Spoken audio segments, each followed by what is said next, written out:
Hola, let's make some delicious caldo de res. So I posted the video and I did my voiceover, and then when the video was uploaded, didn't have the voiceover. So I'm doing it again.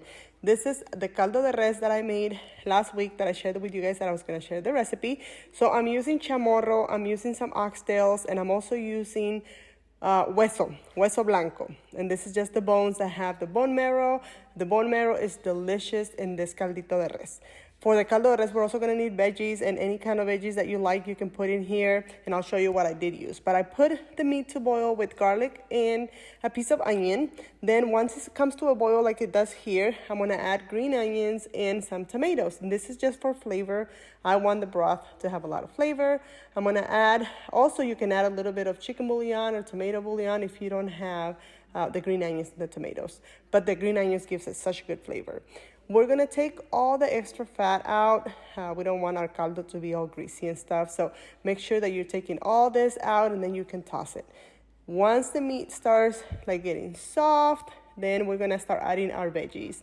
The first thing that I add is I add the veggies that are harder. Oh my God, I love the bone marrow in this bones. When I was little, we would fight to see who would get the biggest bone marrow because we eat it with tortillas, and I'll show you that.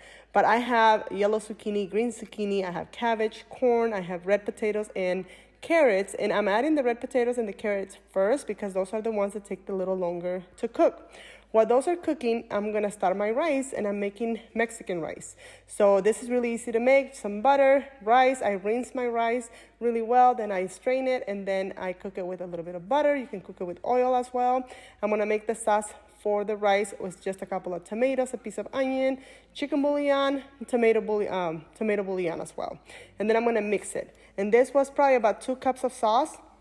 Once the rice is brown, I'm gonna add the sauce to it, and then I'm gonna add the same amount of water as the sauce that I made. So that's probably gonna be about 3 to 4 cups of liquid. And then we're gonna make sure that it's, like I said, that the rice is covered like in double its size, because rice absorbs the water, the liquid really quickly. So we're gonna mix this really well, and you're only gonna mix it this time. You're gonna taste it, see if it needs more chicken bouillon, and then you're gonna cover it. Once it starts boiling, you're gonna cover it, and then you don't mix it anymore. You cover it and you let it simmer, and turn it like low, and just forget about it. Just let it simmer while the caldito is cooking, while the veggies and the calditos are cooking. So now I'm gonna add the rest of my vegetables that are softer and that cook a lot faster, because the cabbage, the zucchini, the corn, all those are gonna cook between 5 to 10 minutes. They're gonna cook fast. So I'm gonna cover it. I let it simmer for about 10 minutes, and then I added some cilantro.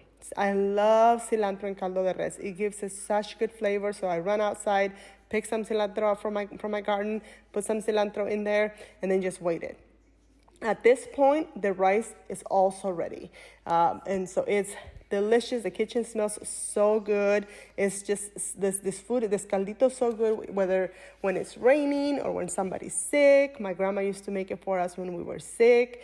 And like I said, we would fight over the huesos, the bone, to get the bone marrow. The rice smells delicious. We're gonna warm up some tortillas. This goes perfect with corn tortillas. Once you get the bone marrow out, you put the bone marrow in your tortilla. And then this is something that I want you guys to try if you've never done it. Get your tortilla, put the bone marrow in there like if it was butter, just smear it in there. Put a little bit of your salsa, squeeze a little bit of lemon juice, because we put lemon juice on everything. And then put a little bit of salt. And eat it like a taquito, like I'm gonna do here, you'll see. It's delicious. It's the best thing you've ever had, I promise you. Better than if you put butter in the tortilla. The bone marrow just gives it that delicious, earthy flavor. It's so good. You're gonna love it. So here's my bone marrow.